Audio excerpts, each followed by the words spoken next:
بسم الله الرحمن الرحیم. الحمد لله و الصلاة و السلام علی رسول الله. بینندگان عزیز، درود و سلام خدا بر همه شما باد.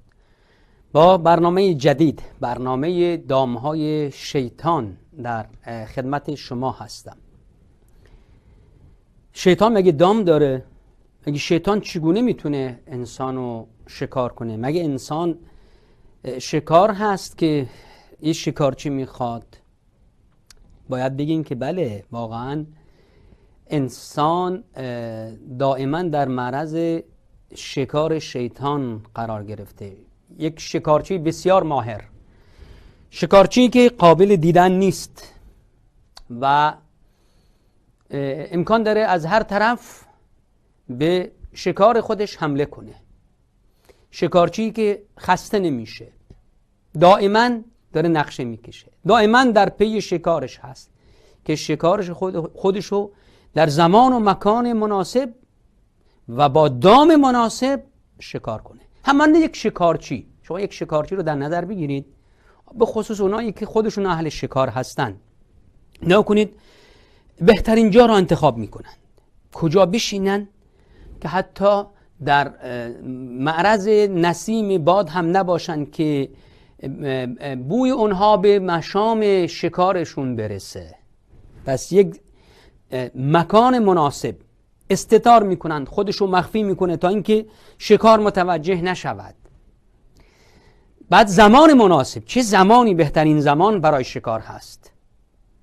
هر زمان که برای شکار کردن خوب نیست، بهترین زمان میاد شکارچی انتخاب میکنه. بعد میاد دام مناسب و بهترین دام، بهترین دانه انتخاب میکنه، اون چیزی که میدونه این شکارش از اون خوشش میاد. آیا وقت آب خوردن هست؟ آیا میتونه با دانه پرنده را شکار کنه، صیدش رو شکار کنه؟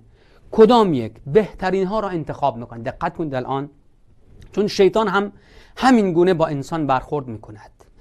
میاد زمان مناسب رو انتخاب میکنه، مکان مناسب هم انتخاب میکنه، بهترین نوع دام را که خوب استتار کرده باشه انتخاب میکنه، بهترین دانه را هم انتخاب میکنه. بدین وسیله میدونه که از چه دانه‌ای خوشش میاد. شیطان میدونه که این انسان از چه چیزی خوشش میاد، چه نفس. یک روانشناس درجه یک هست، خوب انسانی را میشناسه، میدونه که از چه دروازه‌ای وارد بشه.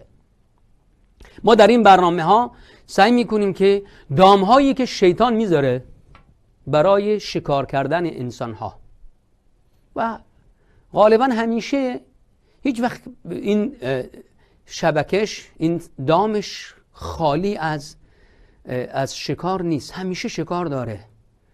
حالا یه وقتی است که انسان متوجه بشه و با زیرکی خودشو نجات بده، وگرنه دامی پهن کرده که هیچ انسانی نمیتونه از اون نجات پیدا کنه مگر کسی که خدا بهش رحم کنه. خواهیم دید که دامهای شیطان چیست. اولا وقتی نگاه میکنیم قرآن در مورد شیطان، دشمنی شیطان، راههای دشمنی و گمراه نمودن انسان در قرآن زیاد اومده، زیاد صحبت فرمودن خداوند. فرمان که این دشمن شماست، اونو به عنوان دشمن خودتون انتخاب کنید. این دشمنی از کجا شروع شد؟ چرا شروع شد؟ برای چی؟ و چرا باید همیشه ما از شر شیطان به خدا پناه ببریم؟ آخه بعضیا میگن که بابا مگه شیطان بیکاره که ما را گمراه کنه؟ در جواب میگیم که اصلا کار شیطان همین هست. شیطان اگه منو تو رو گمراه نکنه بیکار هست. کار شیطان گمراه نمودن انسان هست.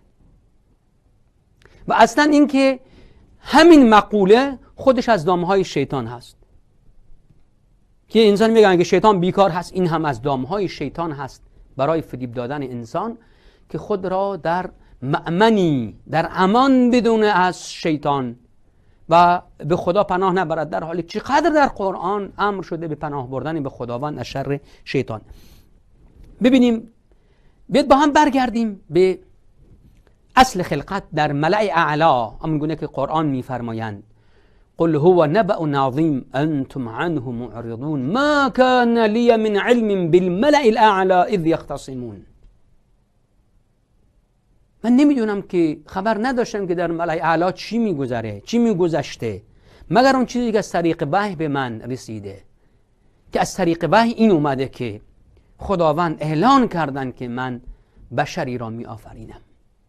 و بعد ابلیس از فرمان خدا و انجام دستور خدا سرباز می زند. برمیگردیم به اینجا که خداوند اعلان کردن که اینی جاعل فی الارض خلیفه، که من در زمین جانشینی قرار می دهم. اعلان می شود و این انسان صفاتی که داره صفات خوبش و بعدش گفته میشه. مسئولیت این کسی که در زمین قرار میگیره هم خداوند اعلان فرمودن. برای فرشتگان عجیب بود. گفتن که بار الله ما بندگان مطیع تو هستیم، هیچ گناهی نمی کنیم، تو را تسبیح و تقدیس میگوییم، چرا در زمین کسی را قرار میدهی که فساد میکند، خونریزی میکند؟ خب خداوند بعد از این اعلان فرمودن که هر وقت زمانی که این مخلوق آفریده شد، خلقت اون کامل شد، در اون روح دمیده شد، همه در برابر او سجده کنید. فاذا سویته و نفخت فیه من روحی فقعوا له ساجدین. هنگامی که اون را آفریدم، سر و سامان دادم، خلقتش کامل شد و در روح، از روح در او دمیده شد، در برابر او سجده کنید. این دستور خدا عملی شد. دستور صادر می شود بعد از اینکه در آدم روح دمیده می شود، دستور صادر می شود که در برابر آدم سجده کنید. حالا این نوع سجدهش ما کاری نداریم. همه سجده کردن الا ابلیس استکبر و کان من الکافرین، مگر ابلیس که استکبار ورزید، خود را بزرگتر دید از این که در برابر آدم سجده کند و از جمله کافران شد. خود را بالاتر دید. از ابلیس سوال می شود که چرا در برابر دستور خدا قد علم کردی، دستور خدا را انجام ندادی؟ ابلیس برای نافرمانی خودش یک توجیه میاره، توجیه میکنه که چرا من سجده نکردم. دقت کنید، این مراحل بسیار مهم هست. گفت که انا خیر منه، من از آدم بهتر هستم. به اصل خلقت من نگاه کنید، به اصل خلقت آدم. من از آتش آفریده شدم، آتش بهتر هست. آدم از خاک آفریده شده، چطور آتش در برابر خاک سجده کند؟ اصل خلقت من آتش بوده، چطور در برابر کسی که از خاک آفریده شده سجده کنم؟ با این عذری که آورد، معمولا ما انسان ها همیشه هر وقت گناهی مرتکب میشیم تا توجیه نکنیم این گناه را انجام نمیدیم، مگر انسان متقی باشه زود به خودش بیاد و دست از گناه بکشد. اما معمولا وقتی ما گناه میکنیم برای گناه کردن خودمون یک توجیه میاریم، یه دلیلی میاریم که این گناه را انجام دادیم. هیچ کس نیست که گناهی نکنه توجیه نکند، توجیه داره، حتما توجیه میکنیم. وقتی که خودداری کرد، خداوند او را از اون مقام و منزلتی که داشت طرد کرد. فاخرج منها فانک رجیم. از این مقام و منزلت طرد شد، بیرون برو.